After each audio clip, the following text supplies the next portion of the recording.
welcome to My Europe Netherlands. We have a wonderful guest today, Sabine.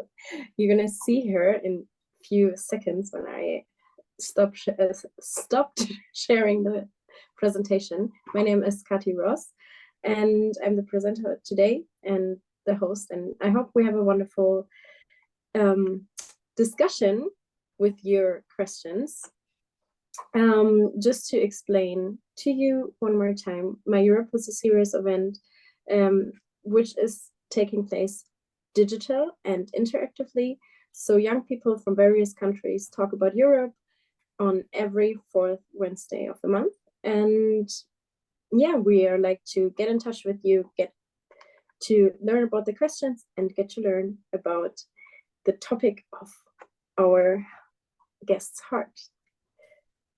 My Europe is organized by a large network. So we see the partners here, AG Aachen, Europe Direct, in different cities, such as Dortmund, Aachen, for Essen and Duisburg, and the Schallmann Prize, the Karlspreis Stiftung. And today we are saying hello to Sabine. Just one more time to let you know, the Q&A tool is on the bottom of your screen. So take a look at that and ask a lot of questions to our guest. So welcome, Sabine. I'm sorry, Sabine. We just discussed about how we pronounce your name, and yeah, it's once again just it's Sabine, right? I'm good with all. I'm good with all. You're good Thank with all. you. Okay, you're a Dutch system engineer, and you're collaborating with the Karlspreis, the Schallmann Prize, and you lived in various countries in Europe, so that makes you the perfect guest for My Europe.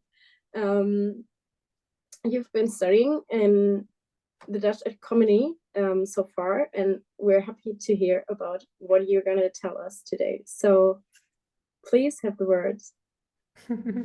Thank you for the nice introduction. Yes, I've lived in Italy, in Milan, with the Unitec program that's also connected to the RWTH Aachen, and I've lived in Switzerland, in Zurich, but I've been back in the Netherlands, born and raised here, lived in a few cities. So if anyone has any questions about that, I'm happy to dive in that too in the Q&A. But for now, I'm gonna talk a little bit. I have not worked in every industry in the Netherlands, but I have worked in the tech industry a lot. So I'm gonna pop on my screen and talk a little bit about that. We're so excited.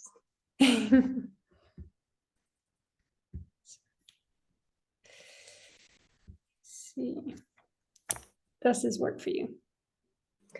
For us, it's great. We can see everything. All right. So I will be talking a little bit about the Netherlands, about the tech ecosystem, specifically about startups, and more specifically about some research that I've done around the Dutch culture in startups. Hopefully it will help you get a little bit of a feeling of what working here is like. But also keep an open mind that all the industries are different, people are different, and no one's just one picture of themselves. So this is my take, and I hope it helps.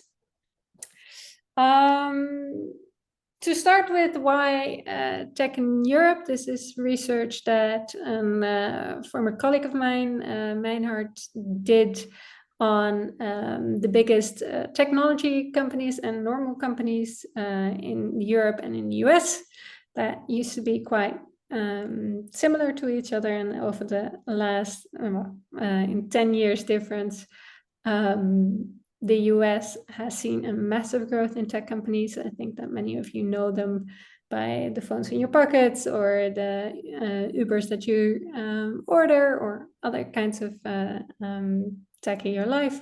And Europe just hasn't picked up on that so much. But that doesn't mean that there is not a lot of cool things happening in the startup ecosystem. So that's what I like to work on. I'll get further with that. We talk about startups, we talk about innovative businesses. So small businesses, but something that has an innovative product, usually a technology, that is capable of scaling very fast. So it can grow very quickly from one user to millions of users. And that makes it quite risky because it does not follow traditional sales like a bakery might. But there's a thing called venture capital that would find a business like that very interesting. High risk, high return kind of idea. In the Netherlands, we have 10,000 of those startups and scale-ups, a little bit less if you take away all the businesses that still only have a website and no business to sell yet, but they are spread all over the Netherlands. You will see them in Amsterdam, of course, but also in major engineering cities like Delft or Eindhoven, or other university cities like Utrecht or Nijmegen, Enschede, Maastricht might also be really relevant. I will not dive into them so much right now, but on the left bottom, you will see the website finder.techleap.nl. And if you ever feel like I want to work at a startup, or I want to see what kind of startups are in this space in the Dutch ecosystem, you can get a free account there. It is a product by my old company that might be relevant for all of you. Just to give you a few idea of some names that you might be familiar with that we're really proud of here in the Netherlands. Booking.com, the travel page, Just Eat Takeaway. I think it's Lieferando in Germany. Yeah. And of course, the big fintech business Adyen. But also some other flow traders or Molly, other unicorns here in the Netherlands.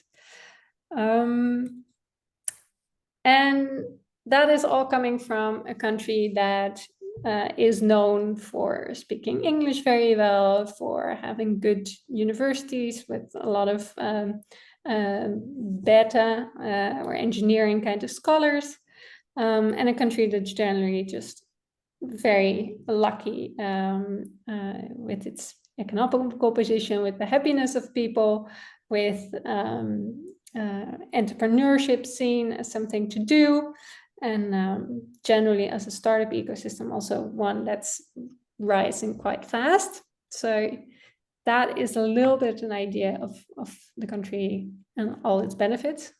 Do you feel happy living there? Sorry?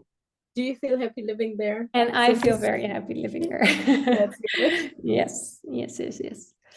Now I'll dive a little bit into something that I think is quite complex. That's why we try to research it.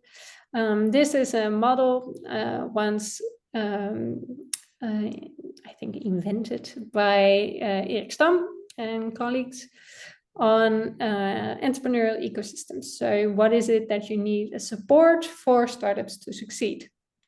You need capital. You need to be able to finance business like that. You need talent. You need people to work in businesses like that. You need a whole lot of things. And culture was always something that we knew was very important, but how can you say what your country culture is? How can you compare that internationally? And in 2022, I think, we launched the report, which is called Thinking Bigger.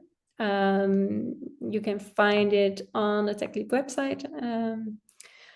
And it's about the culture of entrepreneurship in the Netherlands. I'll dive into that. I'll tell you really quickly once again about me. I'm you heard it, complex system engineer, TU Delft, ETH Zurich. I'm now at TNO. It's an equivalent to Fraunhofer Institute in Fraunhofer. Mhm. Yeah. I've been working there a month now, so a lot of the insights I'll give you are from what I did at the Carls Prize, what I did at TechLeap, and with the research with the exam. Because of the Carls Prize over the past years, I've received a research grant to look at how Europe should work together more as a startup hub. TechLeap was a nonprofit that is quite similar to La French Tech or TechNation. In Germany, you have Startup Verband, a little bit different, but you get the gist of it. And all of it was working data-driven to support European leaders in deep tech. Because it was very Europe-driven, I chose to put a little bit more focus on the research that I did before that. That was just on the Netherlands. But if you have questions about this too, feel free. Maybe somebody has a question about you. Feel free to ask at every time. So far, we don't have a question, so please go on. Oh, perfect. I'm super clear, I assume. This is the Netherlands compared to Germany, Sweden, UK, and US. And what stands out, if you see it, is that in all of the other graphs, the black column is smaller than the orange one. And that basically means that the Netherlands stands out as a country where starting a business is really cool. And yeah, entrepreneurship is a good career choice. Well done of you being independent and making money, making a product that is needed in the market, and building a career like that. However, the status that we give to successful entrepreneurs is not as high. And I think I have it here. Yes, we have a famous Dutch phrase, which is doe maar normaal, dan doe je al gek genoeg. Just act normal because that's crazy enough. We don't want people to really jump out.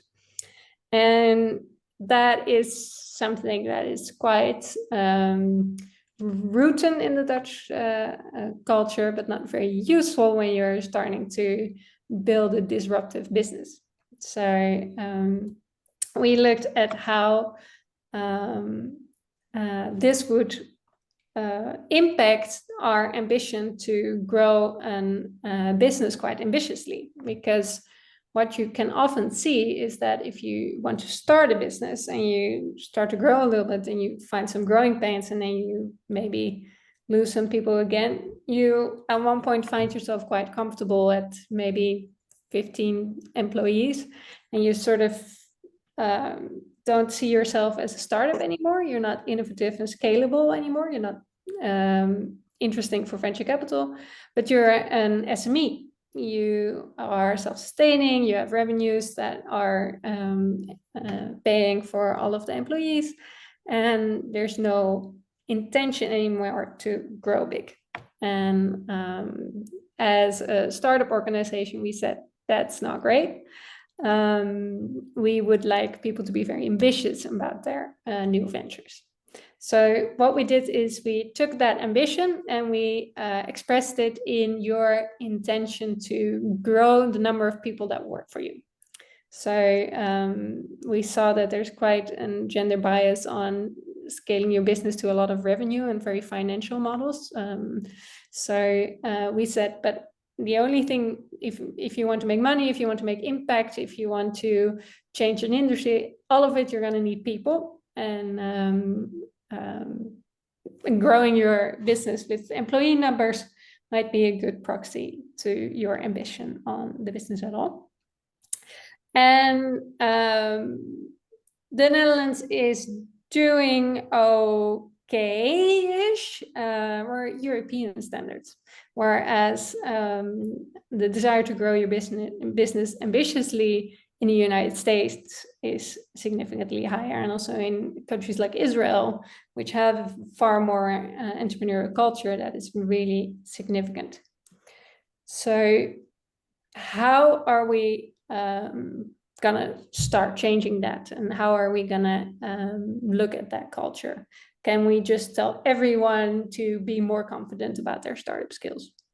Well, we see there that if you ask people how confident they themselves are in their own skills to grow a business, you find that females, what's the word for it, auto-direct themselves. They tend to be modest, or maybe not very loud about their about their self-perceived startup skills. So we saw something there that could really be culturally influenced. And there was also a fear of failure. So there's no risky business without the risk of failing. And again, we saw that women were there quite afraid to fail. And all of these numbers we also compared internationally. They are important topics to be discussing and to be looking at when you compare cultures internationally. So what we try to do is look at several chances of empowerment. Please read the report to read all of them. But what we saw is that people who start a business and maybe fail, maybe succeed, maybe make an SME out of it, but then start again, have such a higher chance of growing big, of communicating that they're very ambitious. They really believe themselves that they can build another startup. So, well, as I said, that belief has doubled for men and even tripled for women. So a female founder that has previously maybe even failed a startup has far more belief in the idea that the next venture might be it in the future. So a real chance for the Dutch culture to be looked at and changed, and how it is changing over time as we are growing more startups in the Netherlands. Just to make it clear, this the bars we saw, they're just a self-perceived confidence, right? So they're just a confidence, not like how it really turns out. Exactly. Yeah, it's just their own belief in themselves. Yeah.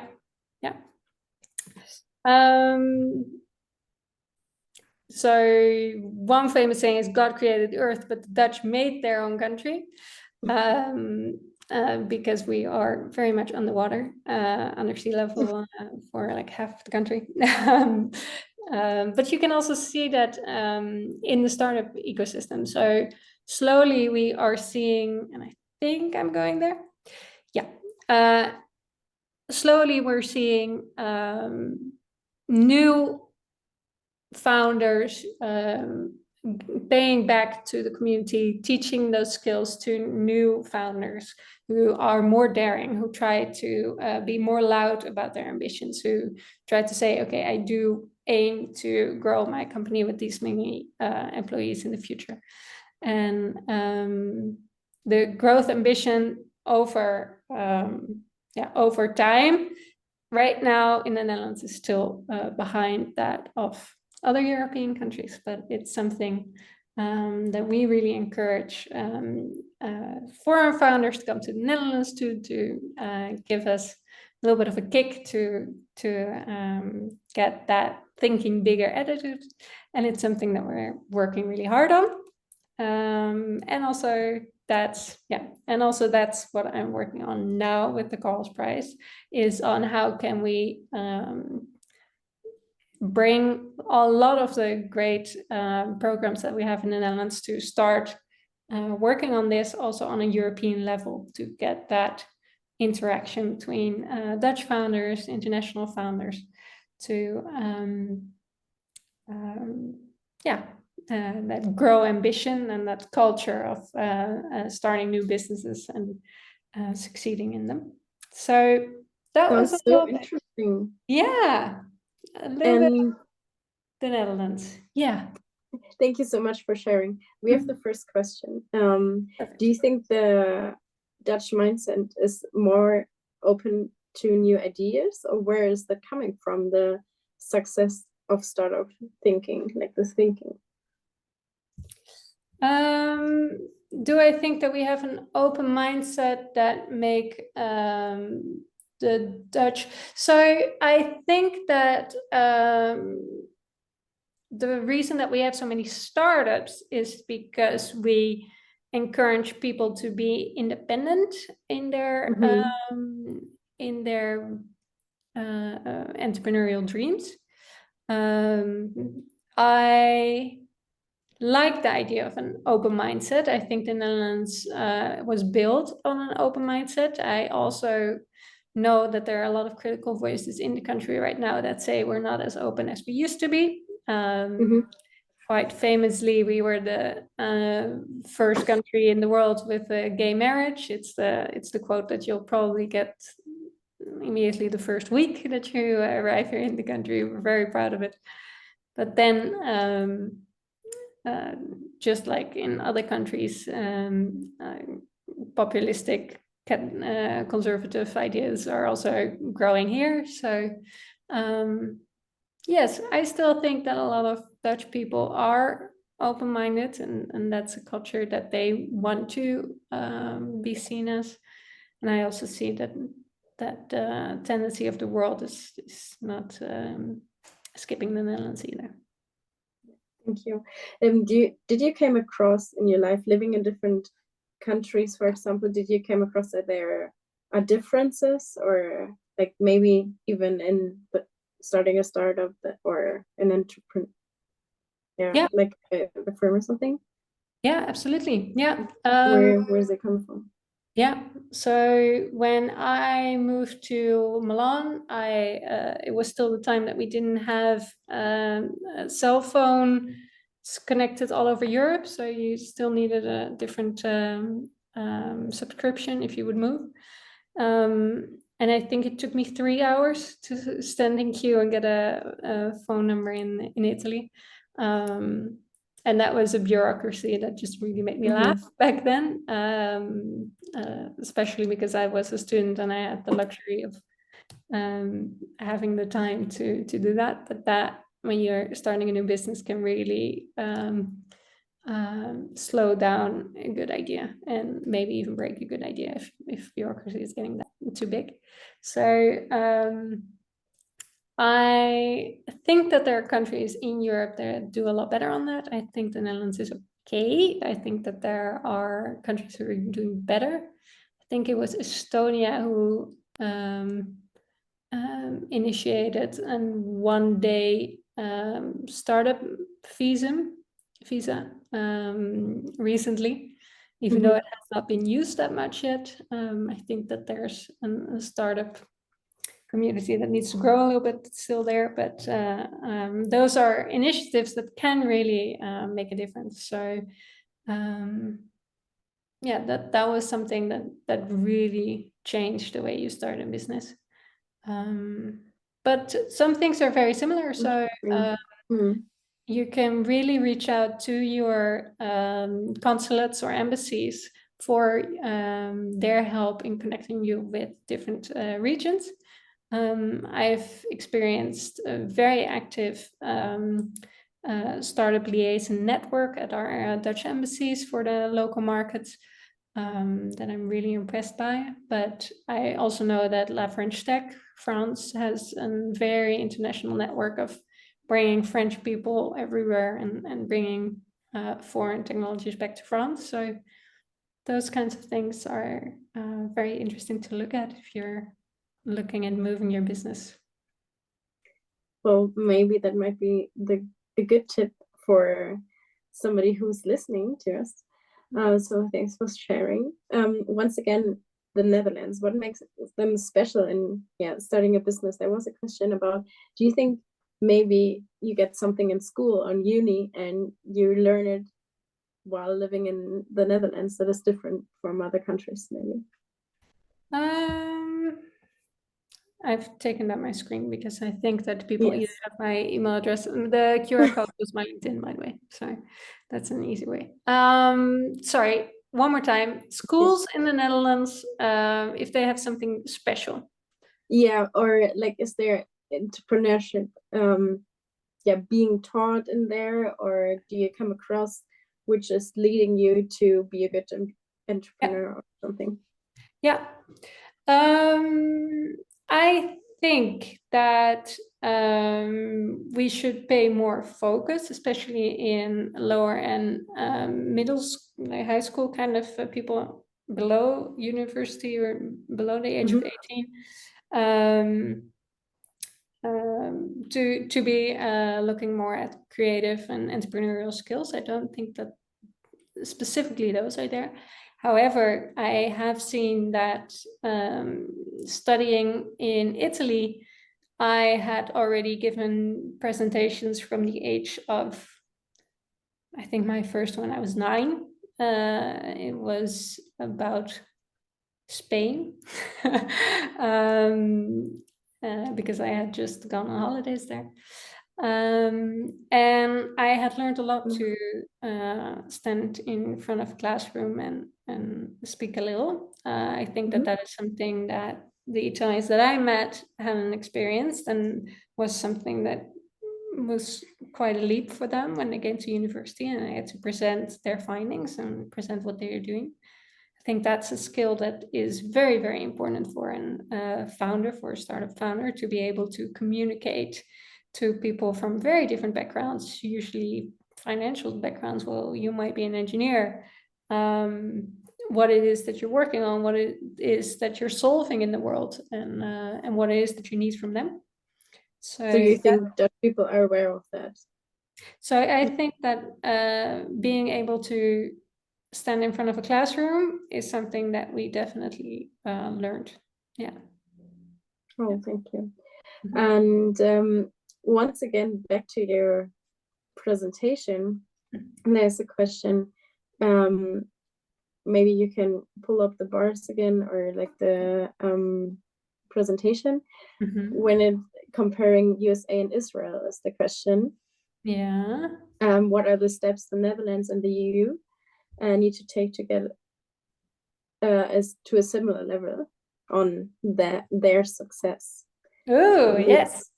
Yeah. I don't know if you were able to answer that, but yeah. Yeah. And something. What does the Netherlands have to do? So first of all, I think that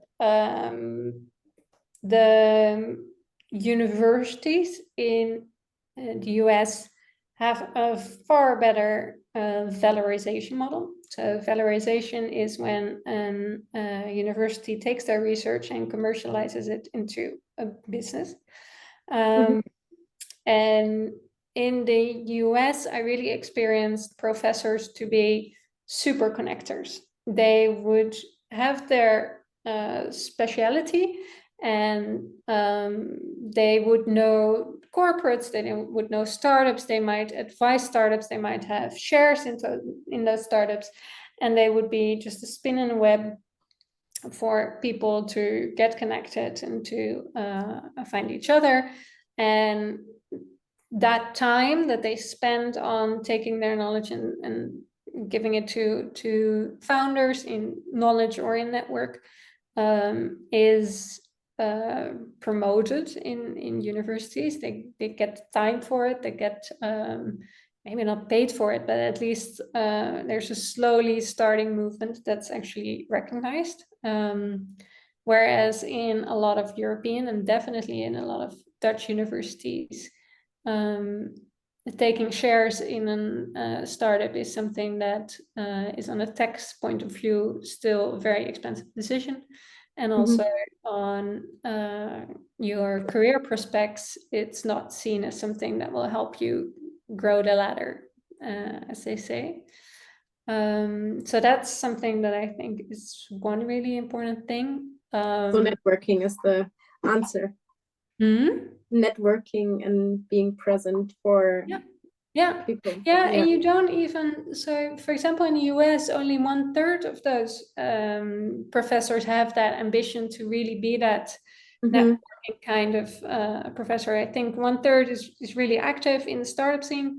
1/3 might help a founder or two once in a while. And 1/3 is like, no, I'm a researcher and that's what I do. I publish papers and that still leads to what is now seen as the best or the most active startup hubs in the world.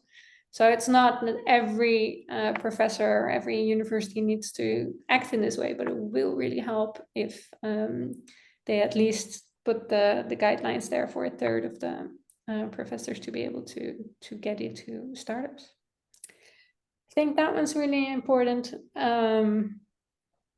And I think that in the Netherlands, a lot of the founders now have succeeded not because of, but even though they came from the Netherlands.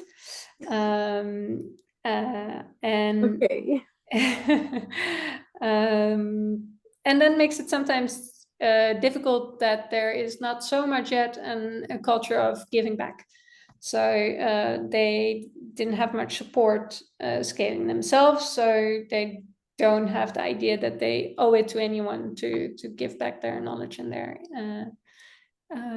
their lessons learned. Whereas in the US, there's already such a culture of failing, starting again, taking those lessons, spreading them, that people who now grow successful really feel like they are standing on the shoulders of the people who came before them, and they feel like they want to continue those ideas and thoughts and lessons, and it's a cascading, ever-growing community. It's really a call to action to founders now and to the sports system, to Europe, to say like, hey, bring those founders back, put them on the stage. So the US would be the country where you say you're entrepreneur because you are from the US. So it's the other way around. Not only in the US, I'm also really impressed by the work that's being done in Israel. You see a lot of good things in Singapore. They have impressive venture building activities, so it's a bit different, but it's really nice. I think Sweden is doing quite well. France, of course, has Macron, who's very active on pushing startups. And I do think that the Netherlands, Germany, we're out there. We're out there. It's important enough for me to work on it and many more people to have a job trying to push it. But there's also some steps we could take. Yeah, that's interesting. Before you mentioned that the culture is like the most important thing, kind of. Oh, yeah. to grow and build on that. Can you explain it a little bit more? Yeah. I think it's where is it? Yeah. Yes. So this is research done. Well, 2019 is probably the latest idea. Culture is definitely not the only one. If you want to know how capital or talent impacts startup growth, you can really look at the reports by Deal Room. If you want to look at new knowledge, you might think of Googling a little bit topics around valorization in the Netherlands and Europe. Physical infrastructure, France is now the country with the most clean rooms, I think, for tech businesses to grow. Demand, of course, the European Union should really work more together as one single market, because then we have an amazing place for people to push their businesses. Networks UK is really good on that. France actually too. Formal institutes, I think Sweden is quite good on that. Yeah, so no, there's a lot of topics that the Netherlands is good at, other countries are good at, and that are part of the topic. But I thought this one might be interesting, as the research is a bit new. So sounds interesting. Maybe because you said all of the other countries have their advantages and disadvantages. There's a question on the law, on the law side. Do you know whether European law has made startups in the Netherlands making more easy for them, or do you think, yeah, in other countries it's more easier, or do you know that? and are you asking if the European law is making it easier in the Netherlands, or the Dutch law is making it easier? Yes, both. Both. Okay. Both. All right. Let me see. So I think that getting a number at the Chamber of Commerce is something that is especially quick in the Netherlands. Also, getting a bank account, getting a lot of those kind of things are, people don't have to jump through many laws and regulations hoops to be able to get your business started. So I think that those are quite good. I think Dutch law is very, it's, I mean, I wish I could come up with an example right now, but yeah, no. So Dutch law usually leads for quite a fast start of businesses.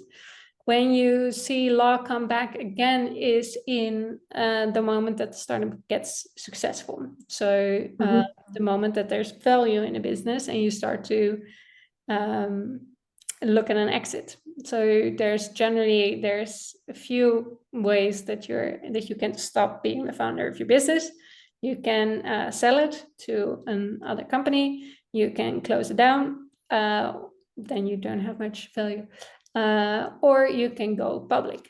And that's usually the big dream, that you will become publicly, well, or you continue to go in a private entity. Usually then people find that at some point they're missing some liquidity. But so public is an exit that's very interesting, because then you can start selling shares, and you want some returns on that. Laws on that in the Netherlands are, I would say, are something that we are trying to work on. The Netherlands taxes income quite highly, 49%, where other countries tax it less.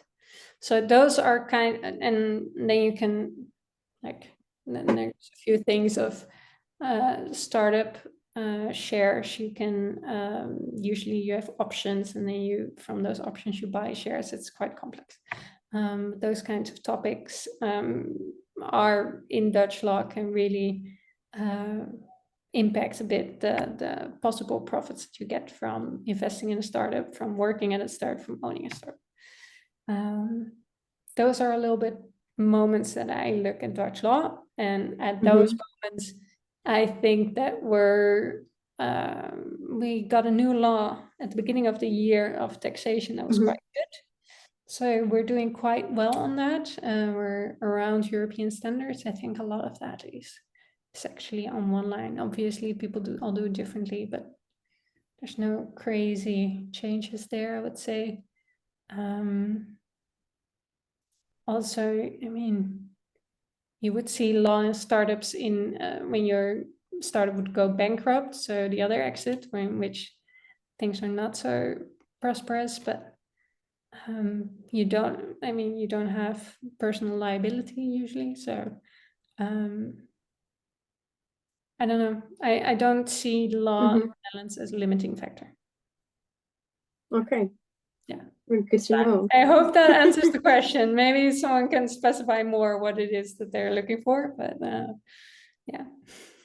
I think you did a good job. I understood your point. I get your point. Thanks for sharing. So let's move from startup once again to you because you have some questions about your person. Like can you explain again how you linked to the Karls Prize, to the Schalmang Prize? Yes. So every year in summer. And I got a little bit dark. I'm sorry. I think I need to turn it off in just a sec. Yeah. So every year in summer, for whoever finds that interesting, the Karls Prize is looking for new fellows to join their academy. So I hope everyone knows the Karls Prize. It's like the structure is the same like a Nobel Prize. You have the famous Nobel Prize that's going to very amazing people. And that's not me. That was our Ukrainian president this year. And then there is an academy below that to support the idea that the prize is for. So the Karls Prize is for the unification of Europe. And the academy supports academics, people that do research, also with that idea in mind. How do we bring Europe together? I, at the time that started, had an idea in mind of how we should be working together more on specifically deep tech startups, so startups that have very long development times, and there's no such thing as revenue before the first 7 years at least. So very complex businesses to fund and very complex businesses to build. But a lot of the challenges that they see are very similar all over Europe. So when the Karls Prize in summer asked, okay, we are looking for fellows to help the unification of Europe, I sent in an application with my CV, with my motivation, and with a small, I think 1.5 page proposal of what it is that I would like to research over the next coming year. I was invited to become a fellow in November last year. So the new fellows are being selected right now. At least the application is closed, so I would recommend everyone to look again in the summer. But everyone's coming together in November at the summit that they're organizing, and there. As a new fellow, you state what it is that you want to do, and as an old fellow, you say what you have researched over the past year, together with your host institution and together with your academic supporter. In the meantime, the program aims to connect you with people in the ecosystem inside of Germany, inside of Europe. And even in my case with Florida University there, to like push your research and see how you can be challenged to take it to another level. They even offered courses in how to do good, how to become a better speaker, all those kinds of things. So I'm really happy with the program. I really recommend it. Oh, and they pay you for the effort. So that's also a nice, you don't have to do it for free. Actually, they pay you very well for the effort. So will recommend.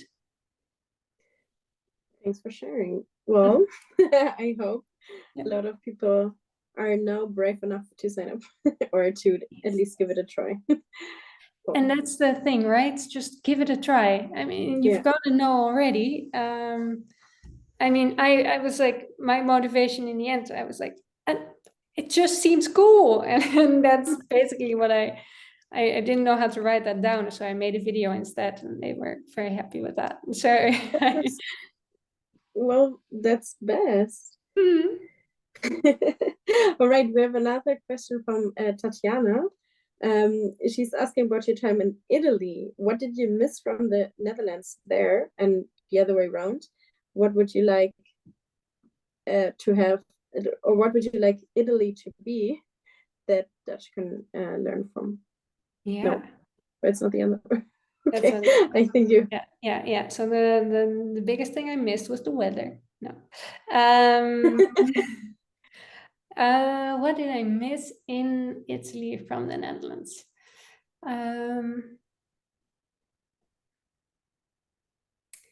I think that I don't know if that's an answer to the question, but when I went to Italy, it was the first time that I moved abroad, and I always grew up. So I grew up in Haarlem. It's between Amsterdam and Beach, and I thought that I would be European. I would be part of the European culture. I have values that align with what a lot of people in Europe are thinking on how we should help each other, how we should how we um, build our society, our policies, our legal system, our working system, how we So yeah. culture, basically, right? Exactly, yeah. And when I arrived in Italy, I realized I was far more Dutch than I thought I was. I thought that I would be exactly the same as the Italians were, and on many levels you are, and on some levels, when it comes to the things that you want to spend time on, the things that you prioritize, um, the humor that you have, yeah, you are of course coming from a culture that is just one of the big collective that is Europe. I think in the Netherlands we like very much to make jokes about ourselves, self-criticism jokes, and you can just do that in Italy. Very seldomly you hear someone make a bad joke about the other person, and then you see them look very, it was a joke, are you okay? Whereas we are a lot more blunt and direct and joking, messing around on that topic. So that was something where I really realized I was Dutch, and when I returned back in the Netherlands, it was again easier to speak without thinking, but I don't always think it's good to speak without thinking. So, well, it's easier to be in the Netherlands and to just be in a bubble that is people that very much like myself. Yeah, I also really, I missed it when I was in Italy, but I miss it now again to not be in Italy when I'm back. So that would be something. And otherwise, stroopwafels and my family, friends. Yeah. Thanks so much for sharing. Yeah, sounds reasonable to me. Well, so we have more hard questions for you. Are you ready for it? No, please. Yeah, maybe you can pull up a slide again, but let me ask a question first. Can you say something about the role women play in the deep tech startup scene? We saw their self-confidence on one slide, but maybe did you understand the question? No. Okay. Well, the question is about the role that women play in the deep tech startup scene. Ah, okay. Is Yeah. it a big impact or not a Yeah. big? Yeah. No, too little of a role. I try to be a big advocate for more women on stage. You definitely can be what you don't see, but it's difficult. So I am really impressed by the brave women that defy all the odds and become startup founders, especially of deep tech startups. So startups that take a lot of technical speciality, but also that need to bridge that to an economical side, to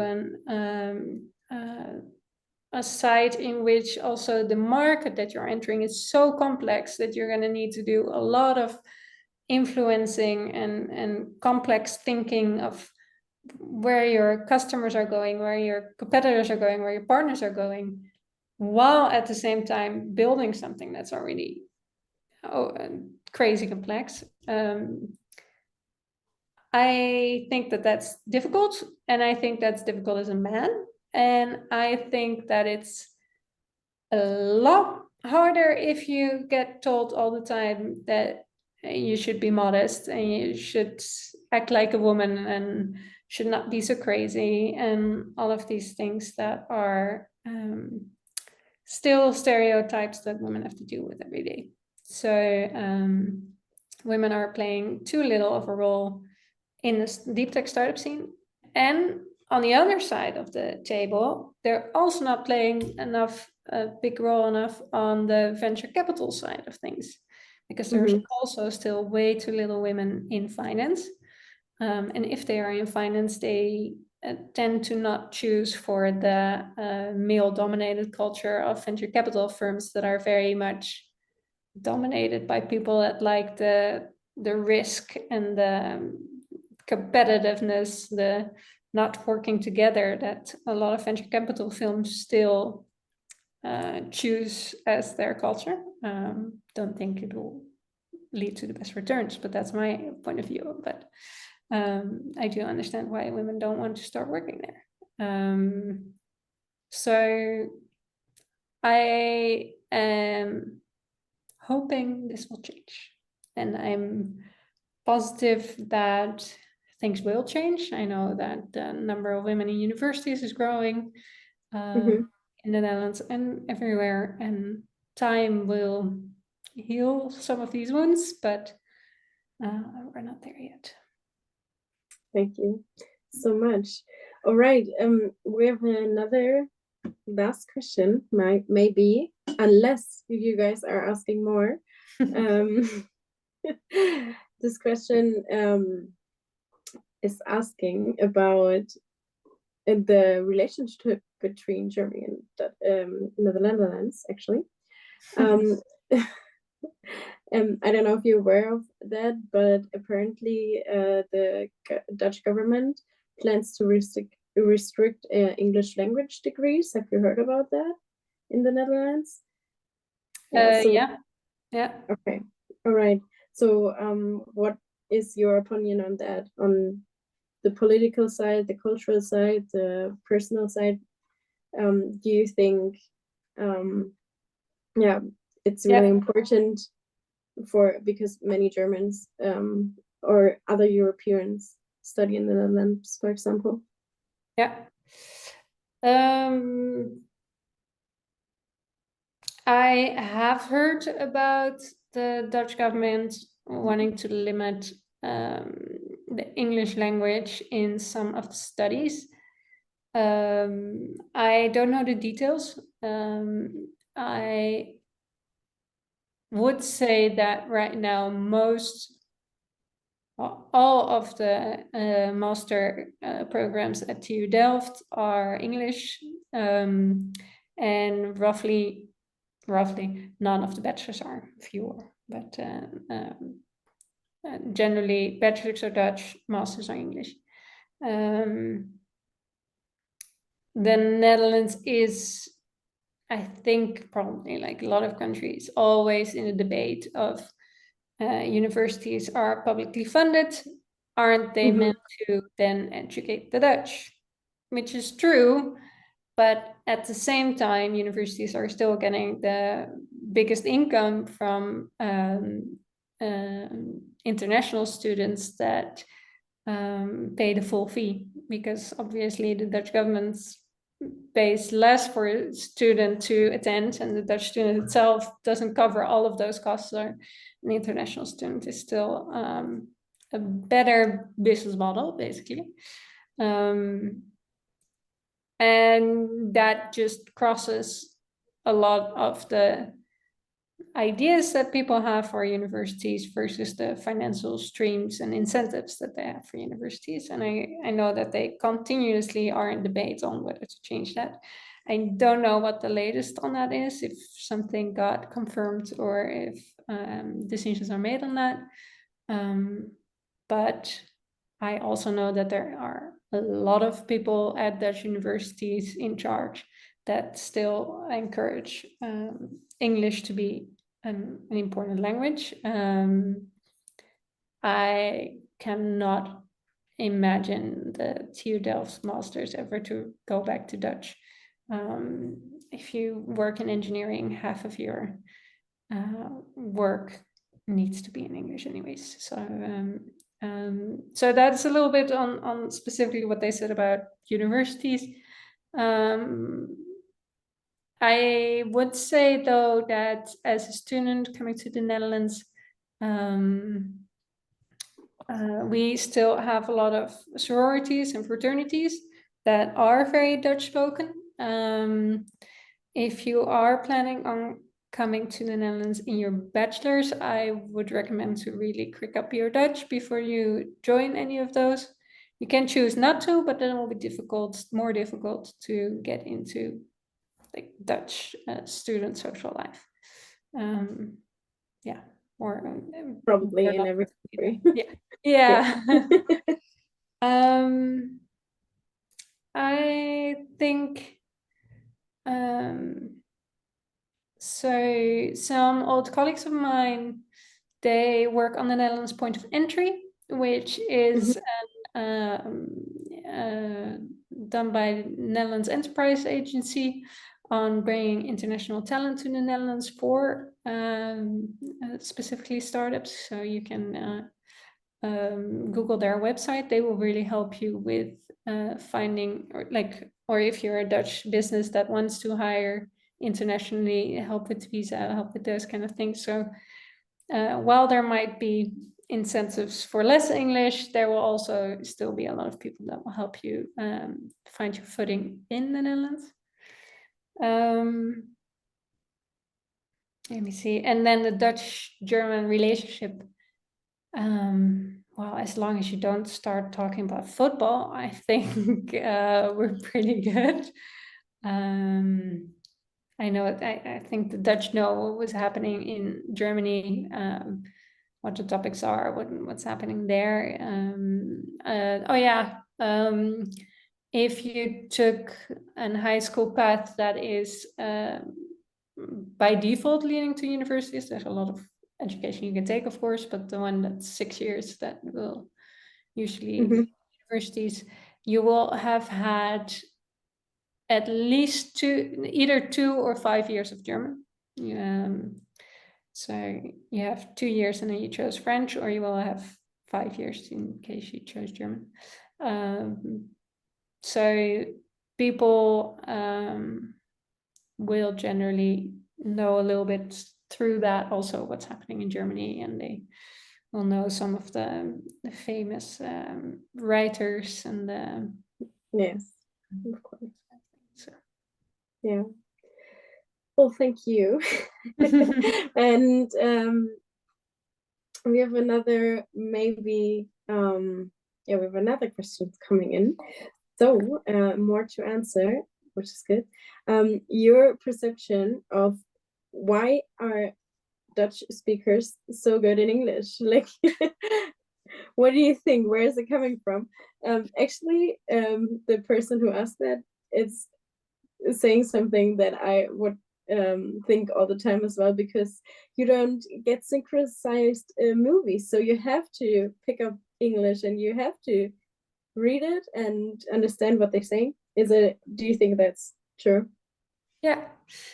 I do. I think that the television is a great plus. I really recommend it. I also like that, for example, none of the languages are dubbed. So also, if I listen to the news and the news switches to a high official in Turkey or in Morocco, in anywhere, it will also not be dubbed, which really teaches you from a young age the very impressive people from other countries that you have a very high regard to might not all speak Dutch, they not all speak English, but you still really you take them very serious and we respect them. So I really recommend that, absolutely, if I was in charge of the television. Also, I think that there's a humbleness around it. So when I was 16, I was so lucky for my parents to take me on holidays to the United States. And if I would tell people there, yes, I am from Amsterdam, they would know maybe from the Netherlands. They would say, yes, yes, yes. Oh, I've heard about that. And they would start naming lakes in Germany that they saw in the movies or that they really liked. So I think in the Netherlands, you also grow up with an idea of we are a very tiny country. And that's not always true, because I think that by having that idea that we're a very tiny country, it seems like we don't have an impact on climate change or our position in the world. And I think that we are very influential when it comes to international discussions and internationale betrekkingen. I don't know what that is in English. Say it again in Dutch. Relations. Sorry, I didn't hear it. Internationale betrekkingen. Okay. Yeah. But yeah, but there's a humbleness in the fact that we were 15 million people when I grew up. We're a bit more now, but it's not that much. And you will find us everywhere because we travel a lot as a country. But yeah, if you want to start a business, we always tell you to look international very quickly, because the Dutch market for your product might not be big enough for you to. Yeah. So English is a must. Yeah. Yeah, let's see. So another personal question for you, if you're willing to answer. Yeah, many. Yeah. Then the question is, what is your future career plan? Ooh, gosh. Ooh. Yeah. Well, I just started at TNO. I said it a little bit in the beginning already, something like Fraunhofer. I've got the title Innovation Orchestrator, so I walk around like that all day. I'm planning on bringing the knowledge that TNO has on technical development, and a little bit the focus and the idea that the Dutch government and the TNO has on where we should be going with societal challenges and all, bring that together. So finding partnerships, finding how we can enable the innovation ecosystem. So for now, that's gonna keep me busy. We are planning on publishing, of course, the Karls Prize research later, either this year or beginning of, well, this year, of course, with Karls Prize, and maybe beginning of the year. So those are things that are coming up. And then there's big future. Maybe I'll be in the Netherlands, maybe I'll be somewhere else.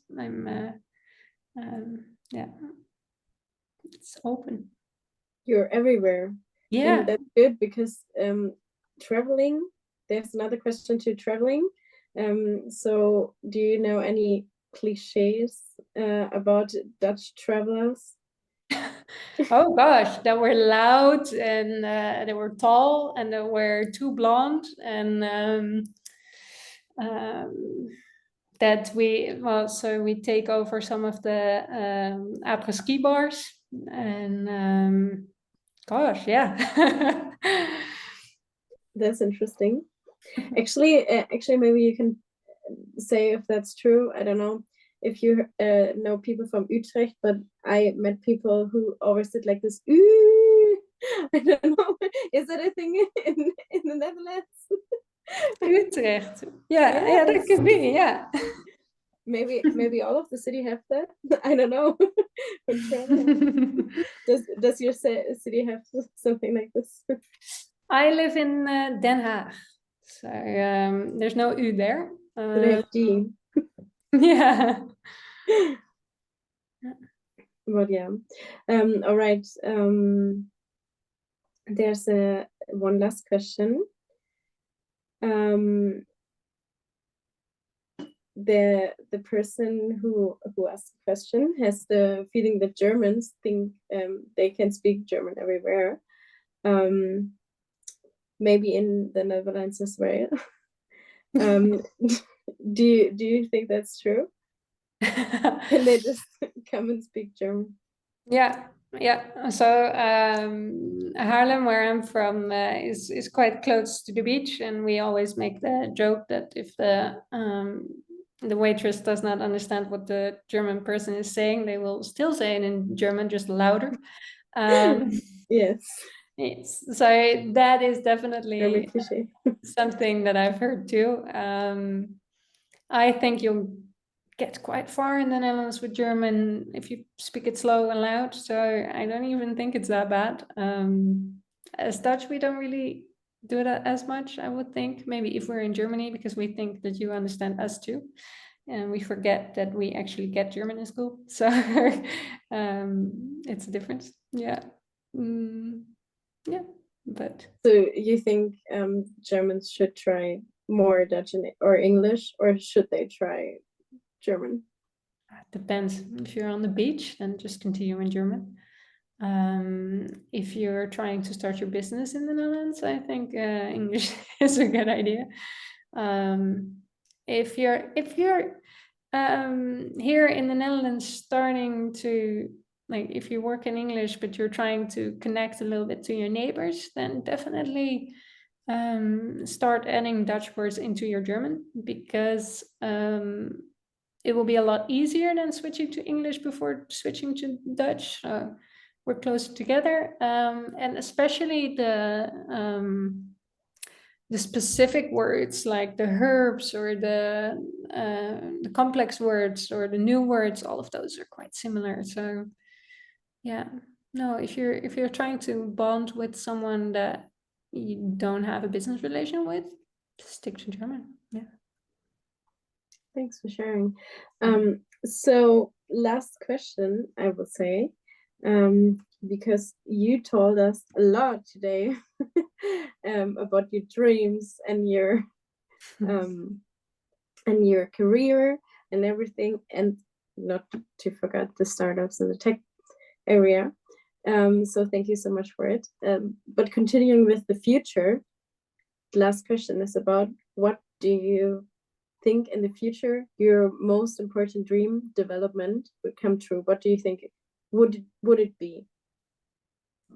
Oh wow. um,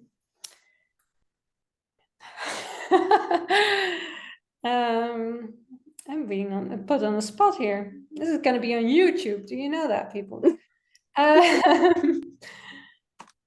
My big dream, if it comes true, world peace. World peace. And in your area, like the Oh, question God. was more about maybe that you like see more women working in those areas, or what we talked about, or is there something Yeah. realistic? Do you think it will come true in the next years? Well, and more inclusive culture of women, and for women not to do it in a masculine way, but being able to really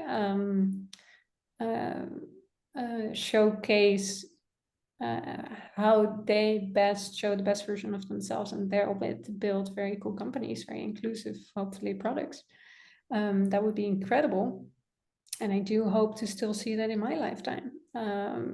I think cultural changes take time, and I don't think that that's a bad thing either.